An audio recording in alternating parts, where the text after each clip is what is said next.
Hello guys, आप सभी का हिंदी सूत्रा में स्वागत है। कैसे हैं आप लोग? उम्मीद है आप लोग स्वस्थ होंगे और अपने पढ़ाई में लगे हुए होंगे। तो हम लोग कर रहे हैं GIC lecturer KVS NVS TGT PGT Hindi का प्रैक्टिस सेट, क्योंकि 15 प्रैक्टिस सेट हम लोग कर चुके हैं। आज हम लोग करेंगे 16वां प्रैक्टिस सेट। एक प्रैक्टिस सेट में 50 क्वेश्चन रहते हैं जो कि बहुत ही ऑथेंटिक रहते हैं। तो अगर आप लोग हमारे चैनल के अभी तक सब्सक्राइब नहीं किए हैं तो प्लीज़ हमारे चैनल को सब्सक्राइब कर लीजिएगा, बेल आइकन जो प्रेस करिएगा ताकि जब भी मैं अगला वीडियो डालूँ तो नोटिफिकेशन सबसे पहले आप लोग के पास पहुँचे। तो ज़्यादा समय लेते हुए प्रश्नों की ओर चलते हैं। मार से बचाओ नाथ आई हूँ शरण में, इसमें कौन सा दोष है? तो इसमें संदिग्ध दोष होगा। यह पहला हमारा सही हो जाएगा, संदिग्ध दोष। ग्वालियर की बोली क्या है? तो ग्वालियर की बोली बुंदेली है। चौथा ऑप्शन सही हो जाएगा, बुंदेली बोली जाती है ग्वालियर में। राजभाषा आयोग का गठन कब हुआ? राजभाषा आयोग का गठन कब हुआ? तो 1955 ईस्वी में हुआ था। ये पहला ऑप्शन हमारा सही हो जाएगा, 1955 ईस्वी में गठित हुआ था राजभाषा आयोग। बुनियादी शिक्षा की नींव किसने डाली? तो महात्मा गांधी ने डाली। दूसरा ऑप्शन सही हो जाएगा, बुनियादी शिक्षा की नींव महात्मा गांधी ने डाली थी। दूसरा ऑप्शन हमारा सही हो जाएगा। भाषा की सबसे छोटी इकाई क्या है? तो भाषा की सबसे छोटी इकाई वर्ण होता है। चौथा ऑप्शन हमारा सही हो जाएगा, वर्ण।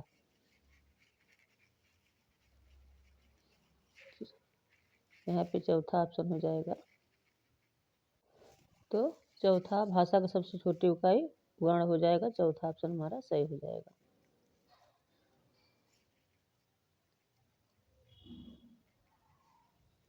वर्ण समूह किसे कहते हैं?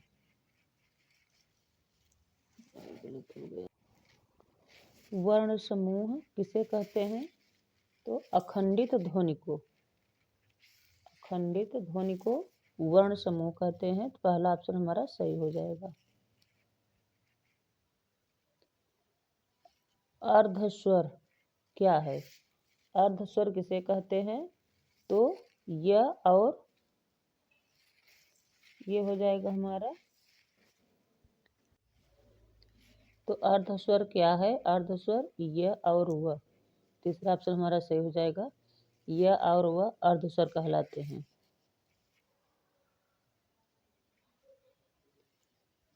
उसने कहा कि मैं घर आऊंगा, किस प्रकार का वाक्य है? उसने कहा कि मैं घर आऊंगा, तो ये मिश्र वाक्य है। दूसरा ऑप्शन हमारा सही हो जाएगा, मिश्र वाक्य है। प्रसन्नता शब्द में कौन सी ध्वनि है? तो प्रसन्नता शब्द में युग्मक ध्वनि है। चलिए तीसरा ऑप्शन सही हो जाएगा, युग्मक ध्वनि है। तीसरा ऑप्शन सही हो जाएगा। निजवाचक सर्वनाम क्या है? तो निजवाचक सर्वनाम मैं। दूसरा ऑप्शन सही हो जाएगा, मैं क्या है? निजवाचक सर्वनाम। आंसू शब्द का बहुवचन क्या होगा? तो आंसू शब्द का बहुवचन आंसू ही होगा। ठीक, दूसरा ऑप्शन हमारा सही हो जाएगा, आंसू का बहुवचन आंसू। जैसे प्राण का बहुवचन प्राणी होता है, उसी प्रकार से आंसू का बहुवचन आंसू ही होगा। अव्यय के भेद होते हैं, तो अव्यय के कितने भेद होते हैं? 4 भेद होते हैं। दूसरा ऑप्शन सही हो जाएगा, अव्यय के 4 भेद होते हैं। शिव का विशेषण है, शिव का विशेषण क्या हो जाएगा? शैव।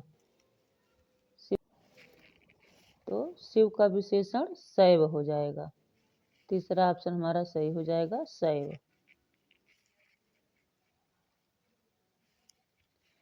कैंची किस भाषा का शब्द है? तो कैंची तुर्की भाषा का शब्द है। चौथा ऑप्शन सही हो जाएगा, तुर्की भाषा।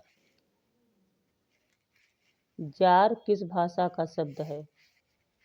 तो जार रूसी भाषा का शब्द है। पहला ऑप्शन हमारा सही हो जाएगा, रूसी भाषा। प्लवग का अर्थ क्या है? प्लवग शब्द का अर्थ क्या होता है? प्लवग का अर्थ होता है मेढक। दूसरा ऑप्शन सही हो जाएगा, मेढक होता है प्लवग माने। आकाश का पर्यायवाची शब्द नहीं है, तो आकाश का पर्यायवाची शब्द कौन सा नहीं है? अवन।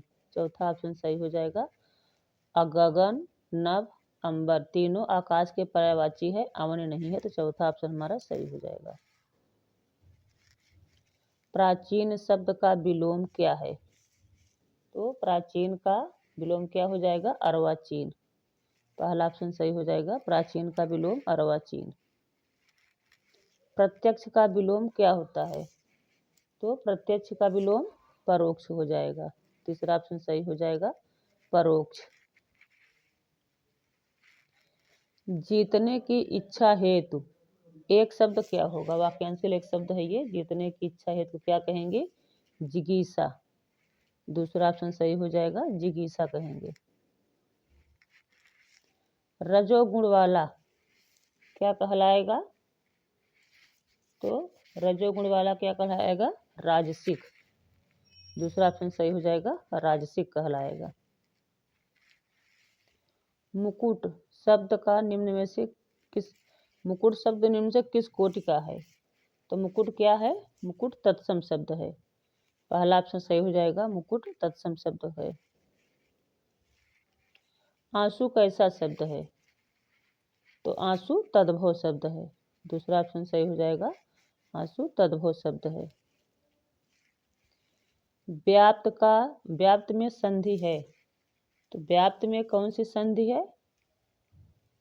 व्याप्त में हमारा हो जाए, व्याप्त में यण संधि हो जाएगा। तीसरा ऑप्शन हमारा सही हो जाएगा, व्याप्त में यण संधि होगा। सुबंत का संधि विच्छेद क्या होगा? तो सुबंत का संधि विच्छेद हो जाएगा सुपधन अंत। सुपधन अंत हो जाएगा सुपंत। पहला ऑप्शन हमारा सही हो जाएगा। पर्णकुटी में समास होगा, पर्णकुटी में कौन सा समास है? तो तत्पुरुष समास होगा। तीसरा ऑप्शन हमारा सही हो जाएगा, पर्णकुटी में तत्पुरुष समास है। तीसरा ऑप्शन सही हो जाएगा। शुद्ध वर्तनी है, तो शुद्ध वर्तनी क्या है? सन्यासी। पहला ऑप्शन हमारा सही हो जाएगा, सन्यासी क्या है? ये शुद्ध है।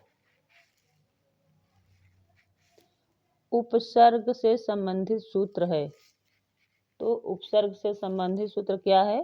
पादयः। दूसरा ऑप्शन हमारा सही हो जाएगा, पादयः उपसर्ग से संबंधित सूत्र कहलाता है। रचना के आधार पर वाक्य के कितने भेद होते हैं? रचना के आधार पर वाक्य के 3 भेद होते हैं। चौथा ऑप्शन हमारा सही हो जाएगा, 3 भेद। घड़ों पानी पड़ना मुहावरे का सही अर्थ क्या होगा? तो घड़ों पानी पड़ना का मतलब लज्जित होना। तीसरा ऑप्शन हमारा सही हो जाएगा, लज्जित होना। कान काटना मुहावरे का अर्थ होगा, कान काटने का मतलब चतुर होना। दूसरा ऑप्शन सही हो जाएगा, चतुर होना। शैतान की आंत का अर्थ क्या है? तो शैतान की आंत मतलब बहुत लंबी आयु। दूसरा ऑप्शन सही हो जाएगा, बहुत लंबी आयु। कला परिच्छेद के लेखक हैं, तो कला परिच्छेद के लेखक कौन है? दांडी हैं। तीसरा ऑप्शन सही हो जाएगा, दांडी की रचना है कला परिच्छेद। तीसरा ऑप्शन सही हो जाएगा हमारा। महाकवि कालिदास किस अलंकार के लिए प्रसिद्ध हैं? तो उपमा अलंकार के लिए प्रसिद्ध हैं कालिदास। तीसरा ऑप्शन हमारा सही हो जाएगा, उपमा अलंकार। सहसा विदधीत न क्रियाम इस सूक्त से युक्त है। सहसा विदधीत न क्रियाम इस सूक्त से क्या कौन सा युक्त है? किराता अर्जुनीयम। दूसरा ऑप्शन हमारा सही हो जाएगा, किराता अर्जुनीयम। महाकवि माघ का जन्म कहाँ हुआ? तो माँ का जन्म कहाँ हुआ था? गुजरात में। चौथा ऑप्शन हमारा सही हो जाएगा, गुजरात में हुआ था। जगत शब्द के चतुर्थी एक वचन का रूप क्या होगा? जगत शब्द के चतुर्थी एक वचन का रूप क्या होगा? जगते। पहला ऑप्शन सही हो जाएगा, जगते होगा। सहकर्णेन बधिरः में विभक्ति बताइए। कौन सी विभक्ति होगी? सहकर्णेन बधिरः व कान से बहरा है में तृतीया विभक्ति हो जाएगा। चौथा ऑप्शन सही हो जाएगा, तृतीया विभक्ति। हिंदी साहित्य का आलोचनात्मक इतिहास के लेखक कौन है? हिंदी साहित्य का आलोचनात्मक इतिहास किसने लिखा है?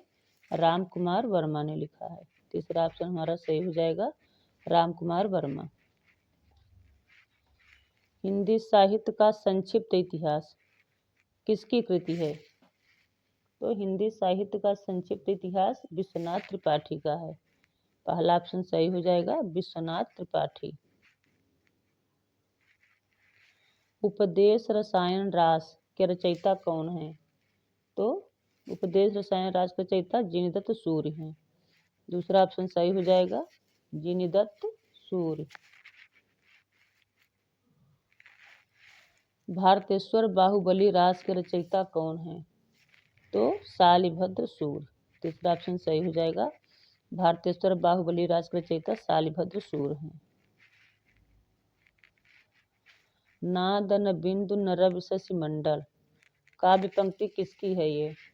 तो सराहपा की है। पहला ऑप्शन सही हो जाएगा, सराहपा की पंक्ति है ये। कौल ज्ञान निर्णय के रचनाकार हैं। कौल ज्ञान निर्णय किसकी रचना है? मत्स्येंद्र नाथ का। चौथा ऑप्शन सही हो जाएगा, मत्स्येंद्र नाथ की रचना है। जय मयंक जस चंद्रिका के रचनाकार कौन है? तो जय मयंक जस चंद्रिका मधुकर कवि की रचना है। पहला ऑप्शन सही हो जाएगा, मधुकर की है। भक्ति शब्द का विकास किस धातु से हुआ? किस धातु में हुआ? भक्ति शब्द का विकास किस धातु से हुआ? यहाँ से हो जाएगा, किस धातु से हुआ? तो किस धातु से हुआ है? भज। भज धातु से हुआ है। दूसरा ऑप्शन हमारा सही हो जाएगा। भक्ति शब्द का विकास भज धातु से विकसित हुआ है। अलवार भक्तों, यहाँ हम तो लिख गया है, अलवार भक्तों की संख्या कितनी मानी गई है? तो अलवार भक्तों की संख्या 12 मानी गई है। चौथा ऑप्शन हमारा सही हो जाएगा, 12।